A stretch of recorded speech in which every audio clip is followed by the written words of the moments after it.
Selamat siang saya ucapkan untuk rekan-rekan para sahabat petani kelapa sawit. Nah, di video kita yang kali ini kita sedang melakukan kegiatan yang namanya memupuk. Nah, jadi jika teman-teman melakukan pemupukan secara berurutan ya, tentu ada caranya. Tidak sembarang pupuk, tidak sembarang cara ya, demi mendapatkan hasil yang jadi seperti ini. Ya kalau menurut kita sih ini udah lumayan lah ya. Ini baru yang kedua kali pemupukan pada hari ini. Nah, karena waktu itu kita ada mengupload video tentang apa saja pupuknya setelah tanam waktu itu kan. Nah, jadi setelah tanam kita menggunakan pupuk dasar ya, menggunakan pupuk Rockfosfat waktu itu dengan dosis setengah kilo untuk per lubang pertanaman maksudnya. Nah, sebulan setelah melakukan penanaman, kemudian kita susul dengan pupuk yang namanya urea. Nah, jadi dosisnya itu tergantung bibit kita ya, karena bibitnya masih kecil waktu itu kita menggunakan dosis 1,5 ons waktu itu per pohonnya ya. Waktu itu kita tebar keliling, ada di video kita yang sebelumnya waktu itu kita pernah mengupload. Nah, jadi yang kedua kalinya pada hari ini.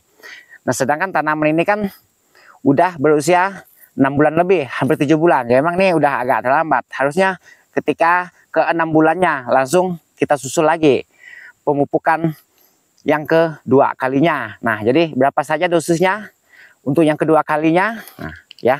Jadi dosisnya hari ini kita sudah menggunakan dosis yang 300 gram ya per pohon dalam sekali penebaran. Nah, jadi takarannya seperti ini. Ini satu sedokan ini 150 gram, jadi 2 sedokan ini. Ya kenapa kita bikin 2 sedokan? Jadi teman-teman lebih mudah ya. Misalnya srek ditebar sebelah kiri, srek ditebar sebelah kanan jika melakukan dengan cara ditebar. Nah, jadi apa saja pupuknya? Nah, kita masih menggunakan pupuk yang sejenis ini ya. Nah, teman-teman bisa lihat jenis MPK seperti ini ya, 15-15-64. Nah, merek dagangnya Pak Tani. Ya, untuk merek dagang terserah teman-teman mau merek Pak Tani atau merek apa, itu terserah teman-teman. Yang penting angkanya kalau mau kita. Nah, tidak cuma menggunakan yang sejenis ini ya, maksudnya sejenis ini, teman-teman bisa menggunakan yang jenis 12, 12, 17 biasanya untuk usia tanaman kelapa sawit yang masih seperti ini. Cuma kalau kita lebih suka menggunakan yang 15, 15, 64 ya. Memang sih ini katanya pupuk bibit, cuma kita mengharapkan nitrogennya karena tanam masih seperti ini, dia membutuhkan unsur hara nitrogen yang lebih tinggi. Nah, sedangkan ini kan 15 unsur hara ininya apa namanya, fosfatnya ya, 15 nitrogennya, urea maksudnya. Jadi yang 6-nya ini kaliumnya, 4-nya ini magnesiumnya. Jadi kalau untuk kaliumnya menurut kita belum terlalu dibutuhkan karena ini masih kecil, dia hanya ya itu sih wajib ada, cuma tidak terlalu fokus ke kalium ya kalau menurut kita maksudnya ya. Nah, jadi maka kita menggunakan yang sejenis ini. Ya ada lagi teman-teman yang menggunakan jenis tunggal, cuma di sini kita tidak menjelaskan jenis pupuk tunggal karena tidak menggunakan jenis itu. Nah, kita menggunakan pupuk yang lebih mudah saja kalau menurut kita, maka kita menggunakan yang seperti ini. Nah, jadi lebih lengkapnya teman-teman bisa lihat di video saya nantinya, ada bagaimana cara saya menerapkan pupuk ini dengan cara ditebar ya. Jadi lebih mudah tuh dengan cara ditebar saja. Kalau misalnya digali atau di pocket, jadi menurut kita itu agak rumit. Maaf ini agak panas karena ini sudah agak siang.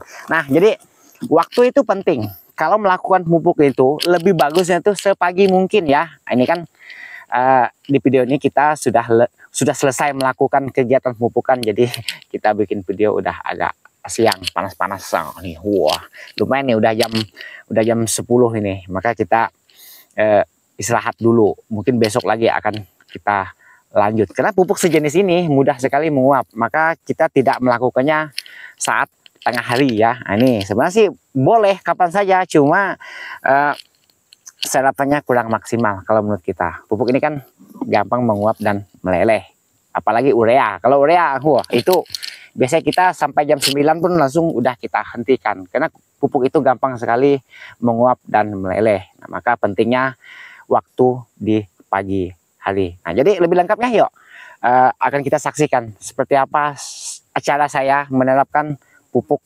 sejenis ini tadi. Nah, jadi seperti ini ya kawan-kawan. Ini saya tunjukin contoh yang sudah kita lakukan pemupukan sistem berurutan. Nah, waktu itu kita lakukan dengan cara seperti yang saya katakan tadi ya. Ini sudah 14 bulan. Nah, ini seperti ini ya perkembangannya. Ini udah 4 kali pemupukan. Sebentar lagi yang ke-5 kalinya. Nah, jadi walaupun tanggalnya tidak tepat, bulannya agak melenceng sedikit, karena kita kan melihat cuaca. Agak dipending dikit tidak apa, atau dipercepat sedikit itu pun tidak apa. Yang penting 4 kali per tahun untuk tahun pertama. Ya, maka jadilah seperti ini perkembangannya ya. Nah, sedangkan yang akan kita pupuk nanti itu seperti ini. Nah, cuma yang di sini kan udah saya pupuk tadi pagi, cuma saya tidak videoin. Ya memang ini masih agak semak. Ya, karena ini bekas ladang padi ya. Cuma jalurnya sudah kita bersihkan, nah, sehingga tanaman ini leluasa ya. Nah, lagi pula bagian piring itu wajib kita bersihkan dulu sebelum menebar pupuknya. Nah, itu contoh pupuknya yang sudah kita tebar tadi pagi. Nah, nanti akan saya contohin ke bagian ujung sana supaya teman-teman bisa melihat seperti apa cara kita melakukan pemupukan pada tanaman yang masih seperti ini. Ini jadwal yang kedua kalinya ya yang kita pupuk pada hari ini. Nah, ini ya contohnya ya. Yang dulunya ya kita lakukan seperti itu juga yang ini. Nah, sekarang udah seperti ini 14 bulan. Ini udah banyak ya nongol seludang ini. Cuma kita tidak dekat-dekat di pangkal tanamannya. Nah, ke bagian yang agak bersih aja ya kita tunjukin supaya lebih mudah menunjukin ke teman-teman. Ini udah rata, udah hampir semuanya ya, maksudnya yang nongol seludangnya, bahkan yang udah keluar bunga pun ada. Nah, tuh udah saya kastrasi juga sebagian. Nah, ini 14 bulan nih tuh. Kayak gitu. Nah, ini contoh seludangnya yang udah saya kastrasi. Seperti ini ya. Nah, ini jadi menurut kita itu ya, apa yang bagus ya tentu akan kita lanjutkan lagi ya. Kita tidak mengubah-ubah acaranya, karena menurut kita cara itu yang lebih mudah, maka kita menggunakan dengan pupuk NPK itu tadi. Nah, nanti kita akan peragakan ke bagian depan sana ya. Nah, jadi cara kita nebarnya seperti ini ya kawan-kawan. Ini udah kita ukur ini. Ini bekas jajanan anak saya ini.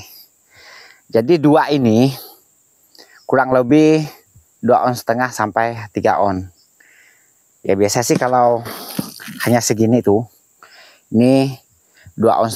Kalau 2 kali sedokan ini. Nah, jadi kita lakukan dengan cara seperti ini. Tuh, lihat tuh. Nah, ya. Kalau ingin dengan cara tebar keliling, udah gini doang.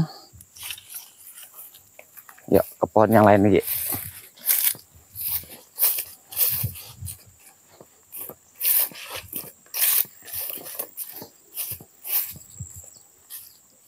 Ini agak semak, cuma karena semak rumput jadi tidak apa-apa. Karena ini baru kita semprot waktu itu. Cuma memang lokasi di sini kan subur. Yuk sini lagi.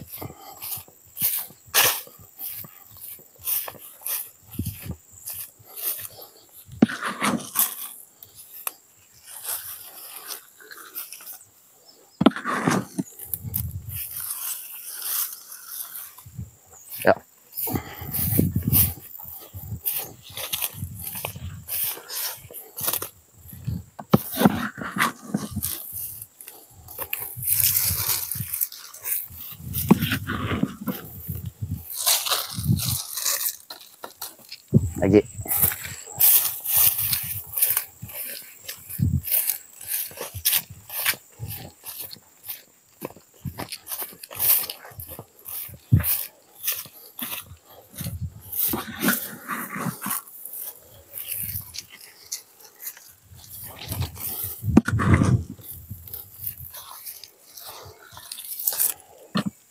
Nah, jadi seperti itulah cara kita menebar pupuk sejenis ini tadi ya di tanaman kelapa sawit yang masih seusia seperti ini. Nah ya, Jadi untuk teman-teman jangan lupa tempat ya. Nah ini penting supaya aman, supaya kita tidak perih terkena pupuk ini, karena pupuk ini agak-agak asin ya. Terkadang kalau kita tidak pakai sarung tangan, tangan kita bisa melepuh pupuk sejenis ini tadi. Oke, videonya kita akhiri sampai di sini dulu. Semoga video ini memberi manfaat untuk teman-teman para sahabat petani kelapa sawit. Semangat!